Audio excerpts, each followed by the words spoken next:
We are here now due to Mr. Kabir having a bond violation. This is our third bond violation report that we have had. Our first bond violation. So I guess let me start up. Mr. Kabir is charged with driving while intoxicated. He was ordered as a condition of his bond not to consume alcohol, illegal drugs, or unprescribed controlled medication. Sir, I'm up here. I'm not on the floor. Up more. Look at me. You're charged with driving while intoxicated. You're facing up to 6 months in jail and or a $2,000 fine. We're going to do probable cause. You have the right to remain silent. Anything you say can or will be used against you. You have the right to have an attorney present during any questions and interviews of the state of Texas. If you cannot afford a lawyer be appointed to represent you, sir. On July 4th at 3:49 a.m., officers observed a vehicle in a moving lane of traffic sitting idle with damage to the front passenger tire.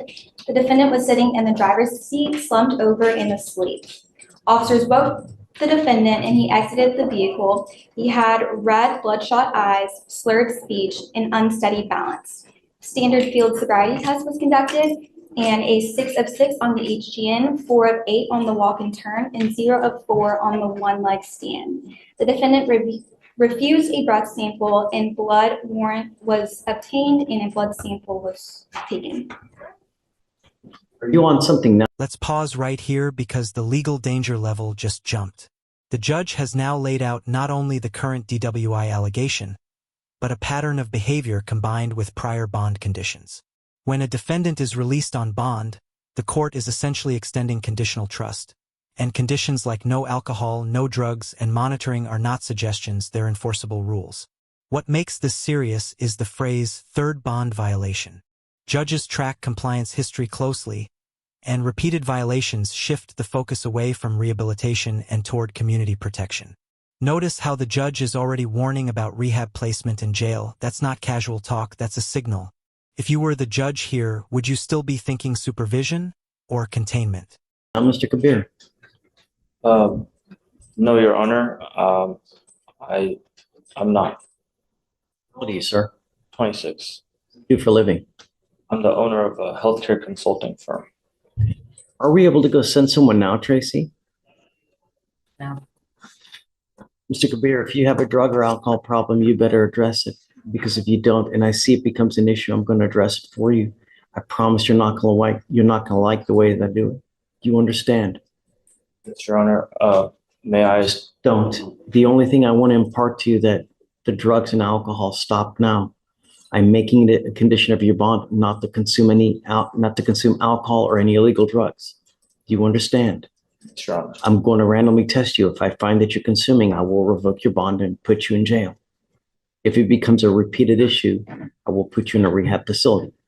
I don't want to have to do that. My only concern is public safety. Do not drive if you don't have a license, and don't consume anything. Do you have a Texas driver license? Do you have valid liability insurance? Okay, we're going to reset your case to give you time to hire a lawyer. There is a prior DWI from June of this year in Navarro County. Okay. I'm ordering you now not to drive any vehicle that's not equipped with an ignition interlock. Are you currently on probation or parole or any kind of for a DWI now? No. What's the status of that DWI? Do you have an open DWI right now? No. Okay. I'm now going to put a condition on your bond that you're not allowed to be out past 9 p.m. to 6 a.m. I'm going to put a GPS monitor on you, so I know that you're not out in the middle of the night. Unfortunately, because of the hurricane, we're not allowed to have people tested right now and I think that you're on something now, Mr. Kabir. I have bipolar and schizoaffective disorder. I have bipolar and... Then alcohol is not helping the issue, Mr. Kabir. It's only going to exacerbate anything. No more. Do you understand? Your Honor, at this time, I'm not on any substances. I take multiple medications for my mental health issues, but I'm not on any unlawful or illegal substances. I'm only on prescribed medications. Okay. No more alcohol. Do you understand? Yes. No smoking marijuana. If I test you for marijuana, are you going to test positive? Okay, don't. So GPS with a 9 p.m. curfew for now, until we know that he's not out and about in the middle of the night. I'm going to have you now go to the court. We're going to be signing a reset. After that, I will have you take your seat in the jury box, and then we'll be back with you shortly, Mr. Kabir. Okay, how's this? I click defendant must find full-time employment. Why are you trying to leave? Sir, I was not trying to leave. I just need to use the restroom, so I wanted to request and ask the officer.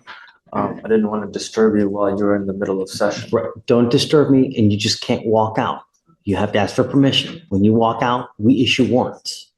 Do you understand? I wasn't looking to walk out whatsoever. Okay, so tell me, you said you own a business. Yes, sir. What do you do exactly? We help treatment centers, or we specialize in bringing in new patients into healthcare treatment centers, specifically alcohol and opioid addiction treatment centers. You have a monthly income from this. Yes, Your Honor. How much money do you make a month? Well, right now the business is still in a growth stage, so we revenue, but I don't take personal income. I take a small amount of personal income, so you can say $2,000 to $3,000 per month as of current. Where do you live? In my parents' house. Yet you drive a BMW. Yes, Your Honor. The revenues of the business are over that amount. Okay, so you need a lawyer to represent you in this. And it would behoove you to get one really, really quick, because one of the conditions on your other DWI is don't get in trouble and probably not to consume alcohol. Once this other jurisdiction learns of your new DWI, they're probably going to issue another warrant for your arrest. So you need a lawyer to represent you, and quick. So we're going to let you go today. And I'm telling you, no alcohol. Yes, Your Honor. You have an interlock that you're going to, within 3 days, you must get an interlock on your car. If I find that you have not put an interlock on your car, I'm going to put you in jail. And I'm going to tell you, with 2 open DWIs, I usually put bonds at around $25,000 in that time. So beware. You're skirting extremely thin ice at this point. Do you understand? Yes, Your Honor. I will contact the interlock immediately. I have the information for it, but I don't know exactly the date that they'll be able to install it. You must get it done within 3 days. What if the company's not available to do it within those 3 days? Well, then come back and let us know. Okay. But I'm not going to entertain any excuses. You also need a lawyer to represent you. So get on that as well. As soon as you leave here, start researching that as well. State, does he have a DWI open elsewhere to refresh my memory, please? Mr. Salinas, did he not have a DWI? He currently, yes, Your Honor, He has an open DWI where? in Navarro County. So we put conditions on him. I can't. Please, Felicia, The most recent ones, Judge, or there's been a few that we've amended over time. what are the current conditions now? The current conditions now are appear in court every time the case is set on docket, no new law violations. Install a IID device in the vehicle, no driving without permission of the court, no drugs, no alcohol. Plan to obtain a scram device, and to submit to drug and alcohol testing at the court's discretion. Did he have a curfew as well? No, Judge. He originally had a curfew, Your Honor, but because there were no issues with that, we had it removed. Okay. Yes. And so now our first bond violation report that we had was September 23rd, 2024. And in that one, he had been in lockout for failure, I guess, to pay. I don't know, which is weird because we normally always pay for all of them. A second bond violation report was filed January 6th, 2025.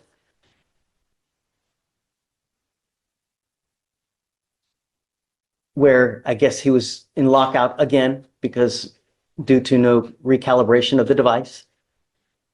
And we now, February 4th, 2025, have a third bond violation. And in this violation, the defendant was ordered to obtain a scram device and to refrain from alcohol consumption and not tampering with the device. The defendant's scram device has reported one consumption event that occurred on January 16th of 2025 at 11:55 p.m. It was also confirmed by a scram analyst as well. Correct? Yes, Judge. Okay. So, Yes, Your Honor. So, yes. yes, so to begin with the first amended order for pretrial, so if the state wants a copy, I have a copy to show them, but sure. So, Your Honor, just going to the very first order, as Your Honor just noted, usually agency fees are waived for that. However, the box on that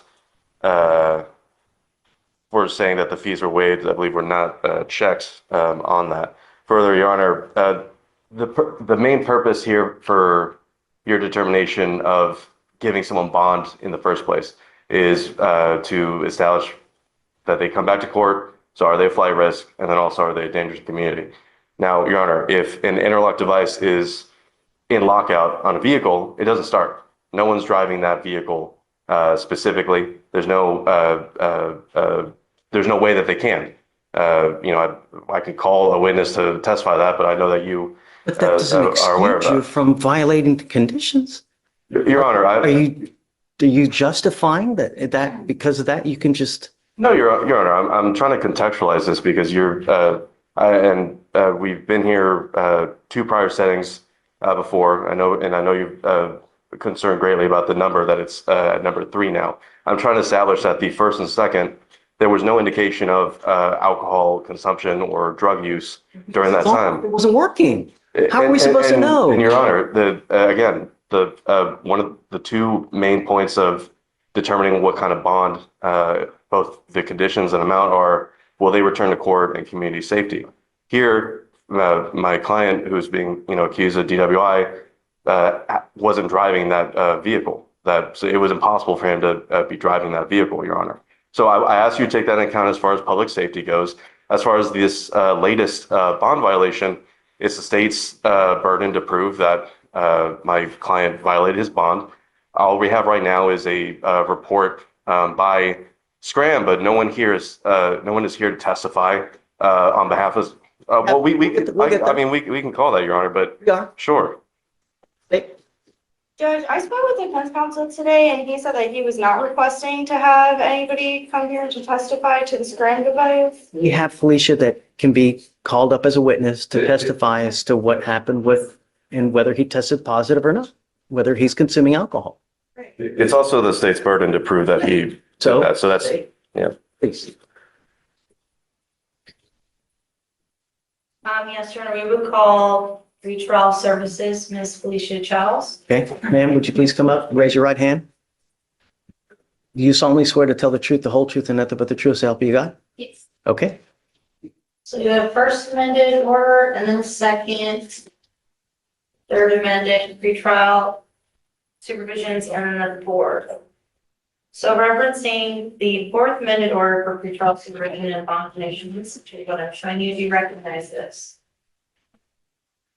Yes. Can you tell us what this is and what are the conditions that are checked? These are, Sorry, could you repeat what you just said? sorry, I said I don't know if she needs that. It was an extra paper. Okay. I just want it on the record. Sorry. Thank you. That's all right. Yes, these are pretrial bond conditions, and these are listed as appear in court every time the case is set on docket unless the judge waives appearance. No new law violations, install ignition interlock within the vehicle, no driving without permission of the court, no drugs, no alcohol, and then to obtain, we do have a curfew of 9 p.m. to 6 a.m. and then a scram device to be installed. And so what we're showing you is what's been marked as State's Exhibit 1, and we'll tender this to defense for any objections. No objections. admitted as one. So in this case regarding the scram device, can you tell us about that? Yes, so what exactly about? What is that? What's the standard procedure someone's supposed to do? Yeah, so a scram device is ordered and it tracks the, press. Objection, Your Honor. The foundation, I believe the state is trying to ask her to testify as far as her, are you trying to establish her as like an expert on Scram? And I was not trying to establish her as an expert, just from her experience, what the scrum device is basically for, which she can testify to as a trial. I'd ask that the court consider that as, that testimony as a layperson, not as for the purposes of establishing expertise. So I want to know whether there is a violation for alcohol consumption. So, what day do we have any kind of hot blows? What's the amount? Do you have anything of that nature? Yes, so the report should have been provided to the bond violation email as well of the graph. And I'm showing her now what's marked as states. For the exact amounts and everything, I would need to look at the report that was provided in the email. Okay, please. Have the graphs been printed, state, or she's just referring? Yeah, just so we can all agree on what she's referring to. And now I'm showing you what we marked as states exhibit 6. Can you please tell us what this is? So this is a scram report sent back to us whenever the device information and data is pulled. And this is what the analysts observe for either tampers or consumption. And this is what they send us back if there is a confirmed tamper or consumption as per. Okay, so this fairly accurately depicts a scram report and that it says this. Yes.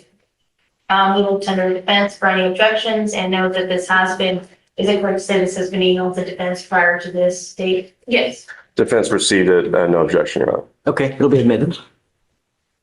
So can you tell us about the specific dates in this report again that was given to defense prior to today of the basic dates that the scram was not completed properly? Yes, so the device seems to be fully functioning. And on January 17th, Friday, January 17th, the scram device picked up a peak TAC of 0.078%. And then established a zero baseline once again for the dissipation rates of the alcohol at 9:05 a.m. on January 17th. Say it again. 9:05 a.m. January 17th, 0% TAC was reestablished for the dissipation of alcohol. Okay, and for those dates, the ones that match on what I'm showing you as State's Exhibit 2, the bond violation report, can you please, do you recognize this? Yes. Can you please read the details of the violations here? Yes, it says the defendant was ordered to obtain a scram device and to refrain from alcohol consumption and not tampering with the device. The defendant's scram device has reported one consumption event. The confirmed alcohol consumption occurred on January 16th, 2025 at 11:55 p.m. This information was received on 1/17/2025 and confirmed by a scram analyst. Thank you. We pass the witness. Okay. All right. Good morning. I just want to, if you could turn to, I believe it was the State's Exhibit 3, I think, for the Scram non-compliance report, the cover page. Do you see that? Yeah, what she has right there. Oh, is it 6? Okay. Would you stay, since you're close, would you give that to her? Thank you. So just looking at the cover page there, can you read who the agent is on this report? Justice Turner. Are you Justice Turner? No. Have you consulted with Ms. Turner about this report? Through the emails, yes, for the bond violation report and the. What exactly did those conversations include?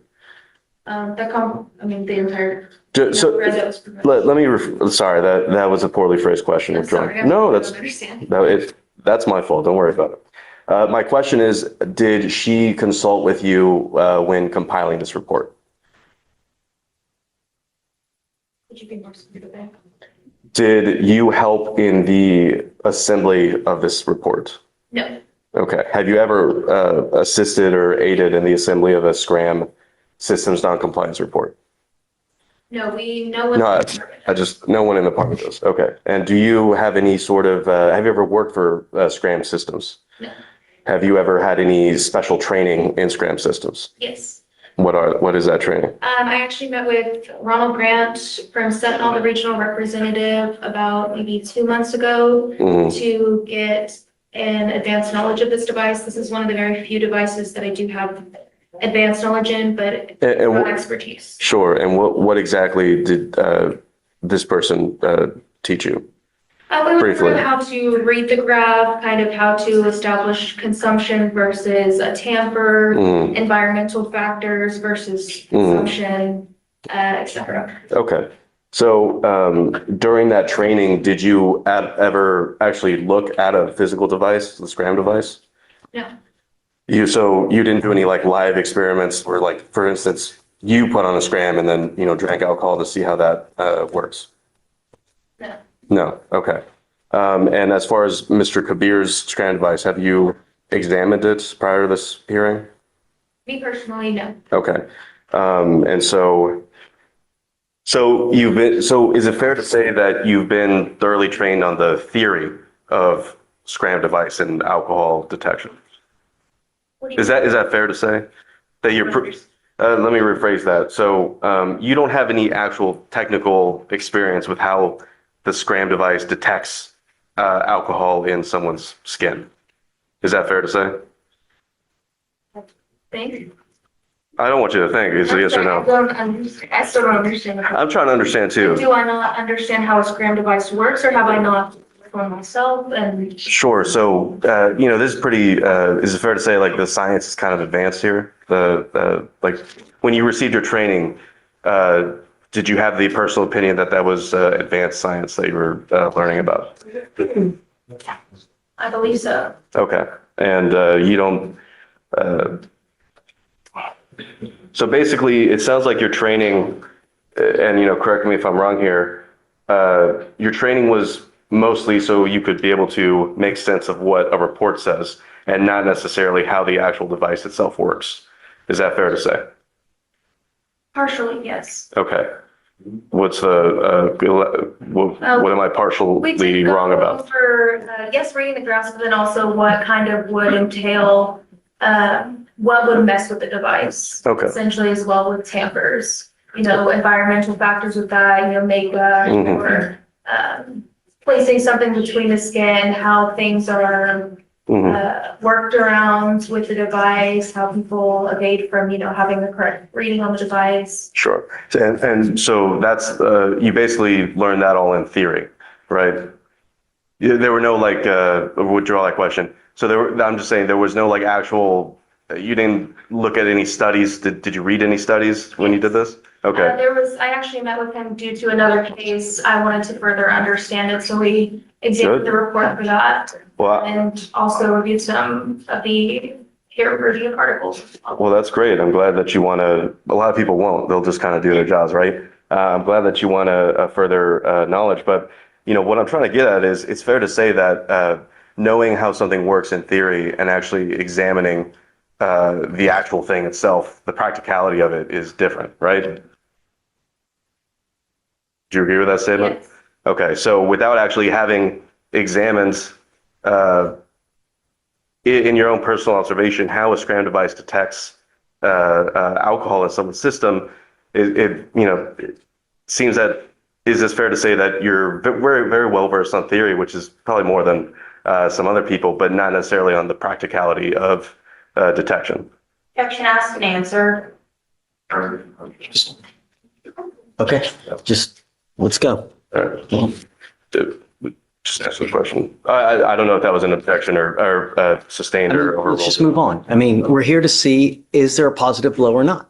She's testifying that there was. Sure. I'm just saying that this, I'll make my argument in closing. I don't have any further questions. Thank you. Okay, closing, or wait, hold on. Anything further from the witness? Two very quick questions, Your Honor. So do you get notifications if the scram device has been tampered with? Yes, we get notified of tampers and consumption events. And you get notifications if it's been cut off? Like, just what's been going on with the scram device? You get those notifications? Yes. Okay, thank you. No further questions. Matt? No further questions, Your Honor. Okay, thank you so much. Okay, argument. So, Your Honor, this is a pretty basic, simple case. The bond violation report is evidence the defendant was ordered to obtain a scram device and to refrain from alcohol consumption and not tampering with the device. The defendant's scram device was reported on one consumption event. This happened at January 16th of this year at 11:55 p.m. And this information was received on January 17th of this year at 5:18 a.m. And clearly, there were up to 4 amended orders for pretrial supervision and bond conditions. It was obvious which the defendant was supposed to do, and he directly violated those orders, was evident by the pretrial services and bond violation report. So it's pretty clear here that we would be asking to revoke bonds in this case. And we would just like to urge that this is a fair and convincing standard, as I already know, Judge, and it's not beyond a reasonable doubt. I don't think that we need a scientist here to prove that the scram device is a device that can be detected. Okay, Yeah, Your Honor, I agree with State insofar as this is a simple matter. Where we disagree is, I think a scientist was needed. I think someone who actually has the technical know-how of how this violation report came to be. The state did have that standard of clear and convincing to prove that my client violated this. So far, all we have is a piece of paper that is, at least for right now, is supposed to have been prepared by someone else who is not here to testify. There's no ability to cross-examine them on their expertise, on any notions of false positives, on any issues that a technical expert would actually know about the device. And without that, Your Honor, I think it's very clear that the state failed to prove their burden of proof that my client consumed alcohol. And I would ask that, Your Honor, again, not revoke the bond, keep it as is. My client's here. There hasn't been any warrants for his arrest issued since he's been coming to this court. And in the allegations itself of the underlying offense, there is no allegations of injuries or accident to persons. So again, just taking into account that you need to take into consideration flight risk and safety of the community. Nothing that's been established here in this hearing or outside of this hearing should lead the court to believe that my client is a flight risk or a danger to the community. But with that, I'd ask that you not revoke the bond, Your Honor. And Judge, these devices are used. Say it again. These devices are used all the time. Well, their use all the time is irrelevant to needing an expert to testify on that. absolutely. I absolutely appreciate your tenacity. I have done everything in my power not to revoke his bond. He is on bond for a DWI in another county. He picked up a DWI here. He's had not one violation. On the first violation, I didn't take him in. He had a second violation. I didn't take him in. Now he has a third violation. It would be unreasonable for me not to. I told you that there was no tolerance in this case.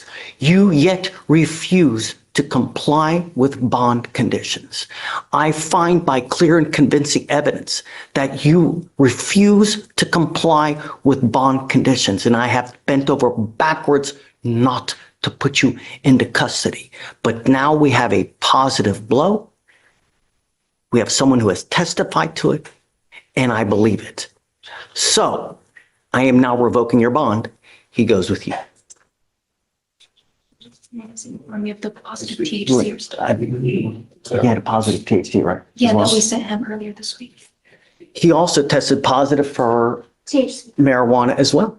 Well, Your Honor, Here this week. that wasn't, are we still on the record then on that? Okay. Well, I would also want someone to come testify about that, Your Honor, but that I'll make, I know, but I know you already made your ruling, but I was ready to testify on that because they don't have anything on chain of custody on the test itself, on whether it tests cannabinoids, which Delta 8, hemp. There are a bunch of things that are THC related that could pop positive for THC that aren't THC. Regardless, we admonish him not to put anything in his body that doesn't have any delta, whatever.